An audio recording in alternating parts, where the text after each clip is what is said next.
प्यारे विद्यार्थियों, निर्देशांक ज्यामिति के अंतर्गत आप विभाजन सूत्र अर्थात दिए गए दो बिंदुओं के बीच की दूरी को किसी विभाजक बिंदु P या Q या कोई भी हो सकता है उसके द्वारा अलग अलग m1 अनुपात m2 या लैम्डा अनुपात 1 के अनुपात में विभाजित करता है।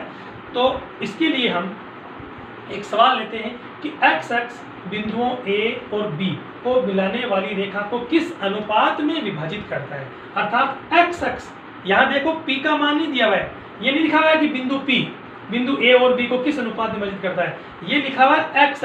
इसका मतलब आप देखिए आपके पास में इस प्रकार से ये दो जो रेखाएं आपस में एक दूसरे को 90 डिग्री पे काट रही है, तो ये बच्चों होगी x एक्सिस और ये हो गई y एक्सिस। तो ये x एक्स है, इसका मतलब बिंदु P विभाजक बिंदु इस लाइन पर स्थित है और जो बिंदु AB है वो इस प्रकार से कहीं भी इस पर आ रहे हैं और बिंदु x है वो क्या कर रहा है, AB बिंदुओं को विभाजित कर रहा है, उसकी दूरी को काट रहा है। इसका मतलब बिंदु P के निर्देशांक क्या होंगे, x0, क्योंकि x अक्ष पर प्रत्येक बिंदु जो स्थित होता है उस पर y का मान 0 होता है। तो बिंदु P विभाजक बिंदु के निर्देशांक होंगे x, 0 x अक्ष के लिए। तो बिंदुओं A 3 - 5 और B -4 7 को माना कि लैम्डा अनुपात 1 के अनुपात में विभाजित करता है।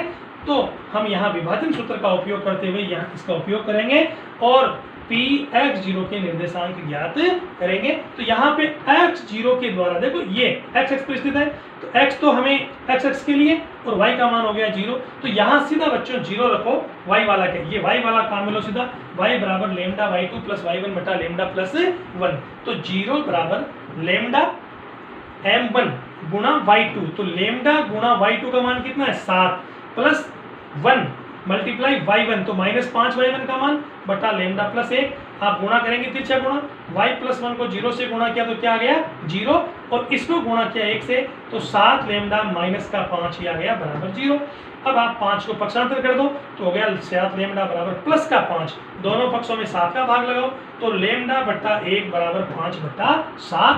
अतः x अक्ष बिंदुओं A और B को 5 बटा 7 के अनुपात में विभाजित करता है।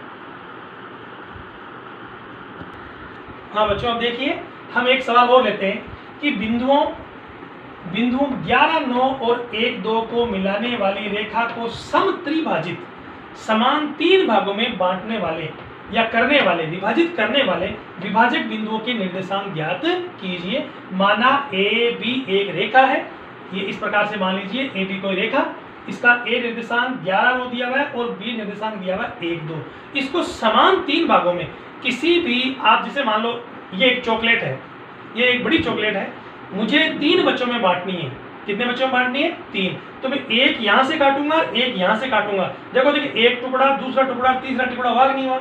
अगर 2 भागों में बांटते हैं 1 कट लगाते हैं, 3 भागों में बांटते हैं 2 कट लगाते हैं, 4 भागों में बांटते हैं 3 कट लगाते हैं, 5 भागों में बांटते हैं 4 कट लगाते हैं, 100 भागों में बांटते हैं तो उससे 1 कम कट लगाया जाता है। अर्थात किसी भी वस्तु को बांटने में अगर उसका n भागों में बांटना है तो n-1 बार उसको कट लगाया जाता है। तो यहाँ देखिए विद्यार्थियों कि हमारे पास में AB रेखाखंड को 2 बिंदुओं P और Q, जो 2 बिंदु है वो समान 3 भागों में बांट रहे हैं, अर्थात AP PQ और QB।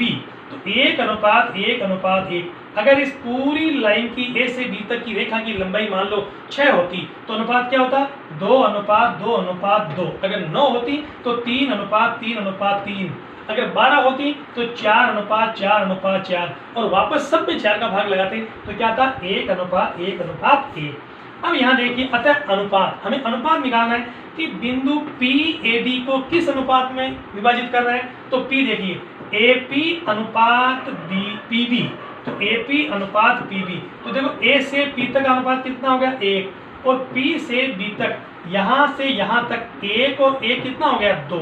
तो AP अनुपात PB कितना हो गया 1:2। एवं ऐसे ही Q, अब AP को किस अनुपात में बांटा, अनुपात निकालना है तो बिंदु Q, तो A से लेकर Q तक, तो AQ अनुपात QB अनुपात।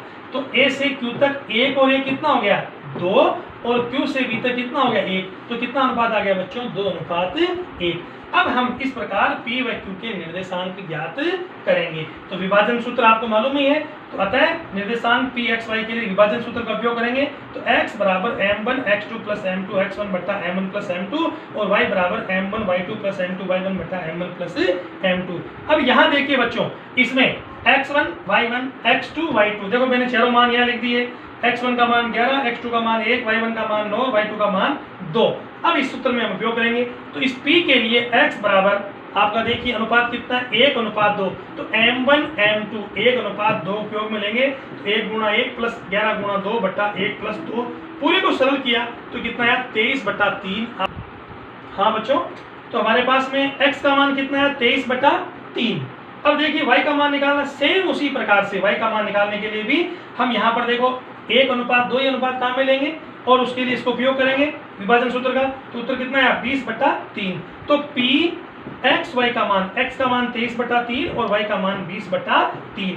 सेम इसी प्रकार से बच्चों आप लोग Q x y का मान अनुपात क्या उपयोग में लेंगे 2:1 उपयोग में लेंगे और Q का मान भी विभाजन सूत्र से आसानी से ज्ञात किया जा सकता है। हमारे पास में महत्वपूर्ण चीज यह है कि इस A और B को समत्रिभाजित समान 4 भागों में, समान 6 भागों में, समान 8 भागों में विभाजन करने वाले, तो यहाँ आपको ये समझना है कि A से P, P से Q, Q से B, ये जो विभाजन है वो किस प्रकार से कर रहा है। अगर 2 बिंदु है तो अनुपात 1:2 और 2:1 आएगा। अगर 3 बिंदु है तो 1:3, पहले 1:3, फिर दूसरा 2:2, फिर तीसरा 3:1 के रूप में आप करके देखना इस प्रकार से P Q R 4 भागों में बांटना और आप देखेंगे 1:3, फिर 2:2, फिर 3:1 के रूप में इसके P Q R के अनुपात आएंगे। तो इस प्रकार से आप विद्यार्थियों इनकी प्रैक्टिस कीजिए बार बार, और बार बार अभ्यास करेंगे तो निश्चित रूप से आप इसमें अच्छी जो आपकी शैली है वो भी हो जाएगी और अच्छे अंक प्राप्त भी करेंगे। धन्यवाद।